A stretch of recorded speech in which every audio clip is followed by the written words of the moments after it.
नमस्कार विद्यार्थी मित्रांनो, बघा मी तुमच्यासमोर एक फेमस टॉपिक घेऊन आलोय पुन्हा एकदा. बघा, विसंगत घटक ओळखा. विसंगत घटक ओळखा एक आपल्याला मालिका दिलेली असते किंवा सिरीज दिलेली असते, नंबरची सिरीज, बरोबर. त्यातील आपल्याला कोणताही एक घटक विसंगत असा ओळखायचा, त्याला इंग्लिशमध्ये आपण ऑड मॅन आउट असं म्हणतो. आता हा टाईप आपल्याला विशेषतः बऱ्याचशा सरळ सेवा, एमपीएससी राज्यसेवा असेल, सीसॅट पेपरमध्ये पण हा क्वेश्चन बऱ्याच वेळा असं टाईपचा विचारला गेलेला आहे. ग्रुप बी, ग्रुप सी मध्ये पण विचारतात.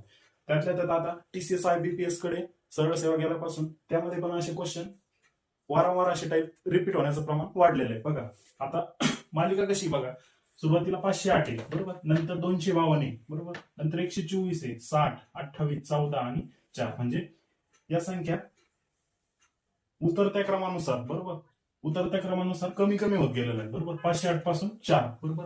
म्हणजे नक्की काहीतरी यात मल्टिप्लिकेशन किंवा गुणाकाराचं स्वरूप आहे, बरोबर. आता आपण गुणाकार करून बघू कोणत्या पटीत असतील तर आपण त्या पटीत त्यांना तसं लिहू, बरोबर. आता बघा 4 आहे, 4 ला किती गुणल्यावर 14 येतील, 4 3 12, बरोबर. 12 मध्ये 2 मिळवल्यावर 14 येतील, बरोबर. नंतर 14 दुने 28, मी किती पटीत आहे ते आधी काढून घेतो, बरोबर. नंतर 28 दुने 56, 56 अधिक 4 60 येतात, बरोबर. नंतर इथं किती येतील, 60 गुणिले 2 120 अधिक 4 म्हणजे 124 आहे, बरोबर.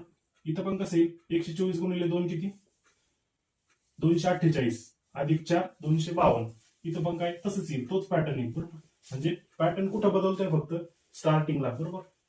म्हणजे इथं गुणिले 2 आणि इथं गुणिले 3 अधिक 2, म्हणजे या मधल्या संख्येमध्ये काहीतरी फॉल्ट आहे, बरोबर. इथं जर 4 गुणिले 2 4 गुणिले 2 8 अधिक 4 12 जर असते, बरोबर, तर ही मालिका पूर्णतः बरोबर असते, बरोबर.